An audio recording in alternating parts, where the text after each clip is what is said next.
السلام علیکم ورحمۃ اللہ وبرکاتہ۔ لیکچر نمبر 3 کلاس 9 اسلامیات لازمی اللہ مالک کی توفیق کے ساتھ آج ہم انشاءاللہ اپنی اسلامیات کی بک کا لیکچر نمبر 3 اس کو ریکارڈ کرنے جا رہے ہیں، اور آج ڈیٹ ہے 10 مئی بروز پیر 2021۔ کیسے ہیں بیٹا آپ سب؟ امید کرتا ہوں کہ خیریت سے ہوں گے۔ اللہ تعالیٰ آپ کو سلامت رکھے اور آپ کے والدین کو بھی اللہ تعالیٰ عزت اور برکت دے۔ تو ہمارا سورۃ الانفال کا پہلا سبق جو ہے وہ اللہ مالک کی توفیق کے ساتھ وہ مکمل ہو چکا ہے۔ امید کرتا ہوں کہ آپ نے اس کا ترجمہ بھی یاد کیا ہوگا اور اس کی جو مشق ہے اس کو لکھا بھی ہوگا اور پھر اس کو یاد بھی کیا ہوگا، اور آپ نے وہ اسکول میں جمع کروانا تھا وہ جمع کروائیں تاکہ آپ کا ہوم ورک جو ہے وہ چیک ہو سکے۔ ٹھیک ہے، اب بیٹا ہمارے اس سورۃ انفال کے پہلے سبق میں کچھ شارٹ کویسچن بنتے ہیں، وہ میں آپ کو بتا دیتا ہوں کہ وہ کون کون سے باتیں ہیں۔ وہ آپ نے جو ہے پھر ان کو بھی لکھنا ہے اور لکھ کے جو ہے یاد کریں، اور پھر اسکول میں اس کو بھی جو ہے ویکینڈ پہ جمع کروائیں۔ اس سبق میں ہمارا پہلا سوال بن سکتا ہے کہ انفال کا کیا مفہوم ہے؟ تو بیٹا انفال یہ نفل کی جمع ہے، اس کا لفظی معنی ہے مال غنیمت۔ اس سے مراد مسلمانوں کو جنگ کے نتیجے میں ملنے والا ساز و سامان اور مال و دولت ہے جو دشمن میدان جنگ سے بھاگتے ہوئے چھوڑ جاتا ہے۔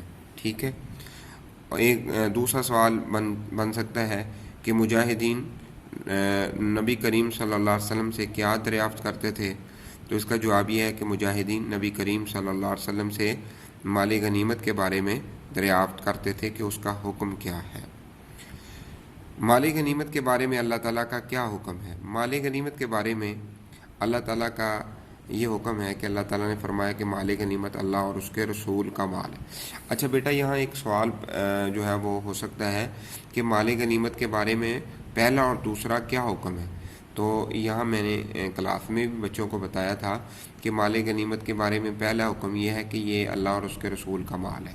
دوسرا حکم یہ ہے کہ مال غنیمت کے کل 5 حصے ہیں، 4 حصے مجاہدین میں تقسیم ہوں گے اور 5واں حصہ اللہ رسول کا۔ اللہ رسول کے حصے سے مراد آپ جو ہے وہ غریبوں، مسکینوں، یتیموں، جس پہ آپ چاہیں جو ہے وہ اس کو خرچ کر دیں۔ اچھا، پھر یہ بھی سوال بن سکتا تھا جب اللہ تعالیٰ کا ذکر مومنین کے سامنے کیا جاتا ہے تو ان کی کیا کیفیت ہوتی ہے؟ تو جواب اس کا، جب اللہ تعالیٰ کا ذکر مومنین کے سامنے کیا جاتا ہے تو ان کے دل جو ہے وہ ڈر جاتے ہیں۔ مومنین کے سامنے قرآن کی تلاوت کرنے سے کیا نتیجہ نکلتا ہے؟ تو یہ بھی ہم ترجمے میں پڑھ چکے ہیں۔ جب مومنین کے سامنے اللہ تعالیٰ کے قرآن کی آیات تلاوت کی جاتی ہیں تو ان کا ایمان بڑھ جاتا ہے اور وہ اپنے پروردگار پر بھروسہ کرتے ہیں۔ پھر قرآن کریم میں مومنین کی ذکر کردہ صفات وہ سبق کے شروع میں ہی ہیں۔ قرآن کریم کی تلاوت سن کر مومنین کا دل ڈر جاتا ہے اور مومنین کا ایمان مضبوط ہوتا ہے، اور وہ اپنے رب پہ بھروسہ کرتے ہیں، نماز قائم کرتے ہیں اور اپنے مال کو اللہ کی راہ میں خرچ کرتے ہیں۔ پھر اس سبق میں حقیقی مومنین کے لیے اللہ تعالیٰ نے کیسا اجر و ثواب جو ہے وہ رکھا ہے؟ تو حقیقی مومنین کے لیے اللہ تعالیٰ کے ہاں بہت بڑے درجے ہیں، بخشش اور عزت کی روزی ہے۔ ٹھیک ہے، اس کے بعد پھر مومنین کو اللہ تعالیٰ نے ان کے گھروں سے کیسے نکالا؟ تو بیٹا اس کا جواب، مومنین کو اللہ تعالیٰ نے ان کے گھروں سے تدبیر کے ساتھ نکالا تھا۔ اچھا، پھر اس میں ایک اور سوال پیدا جو ہے وہ بن سکتا ہے کہ حق بات ظاہر ہونے کے بعد مومنین کا ایک گروہ کیوں جھگڑا کرتا تھا؟ حق بات ظاہر ہونے کے بعد مومنین کا ایک گروہ نبی کریم صلی اللہ علیہ وآلہ وسلم سے اس لیے جھگڑنے لگا کیونکہ انہیں محسوس ہو رہا تھا کہ وہ موت کی طرف دھکیلے جا رہے ہیں اور وہ اسے دیکھ رہے تھے۔ مومنین اللہ تعالیٰ سے کیا چاہتے تھے؟ مومنین اللہ تعالیٰ سے یہ چاہتے تھے جو قافلہ ہے نا بے ہتھیار ابو سفیان کا تجارتی قافلہ، وہ ان کے ہاتھ بغیر کسی جنگ کے آ جائے۔ ابو سفیان کا تجارتی قافلہ بچ نکلنے میں اللہ تعالیٰ کی کیا حکمت تھی؟ یہ بھی سوال بن سکتا ہے۔ تو اللہ تعالیٰ کا یہ ارادہ تھا کہ اپنے فرمان سے حق کو قائم رکھے اور کفار کی جڑ کو کاٹ کر پھینک دے، تاکہ اللہ سچ کو سچ کر دے اور جھوٹ کو بولو بھائی جھوٹ کر دے۔ اللہ تعالیٰ نے مسلمانوں کی غزوہ بدر میں کیسے مدد فرمائی، کیسی مدد کا وعدہ فرمایا؟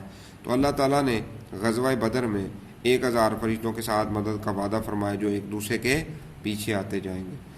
پھر سوال جو ہے وہ یہ بھی بن سکتا ہے کہ غزوہ بدر میں مسلمانوں کی مدد کا مقصد کیا تھا؟ تو غزوہ بدر میں مسلمانوں کی مدد تو اللہ تعالیٰ نے یہ صرف اس کو خوشخبری بنایا تھا، محض بشارت بنایا تھا، تاکہ مسلمانوں کے جو دل ہیں وہ اطمینان حاصل کر لیں۔ اچھا، پھر یہ بھی سوال ہو سکتا ہے کہ اصل مدد کس کی طرف سے ہے؟ تو بیٹا یہ تو بات واضح ہے، جو ایک مسلمان کا عقیدہ ہے کہ اصل مدد جو ہے وہ اللہ تعالیٰ کی طرف سے ہوتی ہے۔ بے شک اللہ تعالیٰ اپنی حکمتوں پر غالب ہے۔ غیر ذات الشوکہ جو ہمارے سبق کے اندر آیا ہے، اس کا مطلب کیا ہے؟ غیر ذات الشوکہ مراد بغیر کانٹے اور اسلحے اور قوت کے۔ اس سے مراد ابو سفیان کا وہی تجارتی قافلہ جو ہتھیار کے بغیر تھا، یعنی ان کا مقصد لڑائی کرنا نہیں تھا۔ اچھا، پھر یہ سوال جو ہے وَإِذَا تُلِيَتْ عَلَيْهِمْ آيَاتُهُ زَادَتْهُمْ إِيمَانًا کا مفہوم، جب بھی اہل ایمان کے سامنے حکم الہی آتا ہے تو وہ اس کی تصدیق کر کے اپنا سر جو ہے وہ اللہ کے آگے جھکا دیتے ہیں، اور اس سے ان کے ایمان میں اضافہ ہوتا ہے۔ مومنین قرآن مجید کی تلاوت کرتے ہیں یا ان کے سامنے قرآن مجید کی تلاوت کی جاتی ہے تو قرآن مجید کی تلاوت کا یہ خاصہ ہے کہ اس کی برکت سے مومنین کے دلوں میں ایمان جو ہے وہ اور بڑھ جاتا ہے، اور انہیں قرآن مجید کے ہر حکم پر پہلے سے بھی یقین ہوتا ہے، لیکن تلاوت سے یہ یقین جو ہے وہ اور پختہ اور مضبوط ہو جاتا ہے۔ ٹھیک ہے بیٹا، یہ شارٹ کویسچن اس طرح بن سکتے ہیں، یہ میں آپ کو دکھا بھی دیتا ہوں اگر آپ نے مطلب جو ہے اس کو بلکہ آپ کرنے ہیں، آپ نے ان کو لکھنا بھی ہے اور یاد بھی کرنا ہے۔ دیکھیے گا، یہ والی بک سب بچوں کے پاس ہوگی، ٹھیک ہے، اسے دیکھیں، اور اس کا پیج ہے 12 اور 13، یعنی 12 اور 13، ٹھیک ہے۔ یہ دیکھنے، اس کو آپ نے اچھے طریقے سے لکھنا بھی ہے اور یاد بھی کرنا ہے، اور پھر اس کو آپ نے ویکینڈ پہ اپنے اسکول میں جمع بھی کروانا ہے۔ تو آج کے لیے اتنے کافی ہے۔ استودع اللہ دینک و امانتک و خواتیم عملک۔ السلام علیکم ورحمۃ اللہ وبرکاتہ۔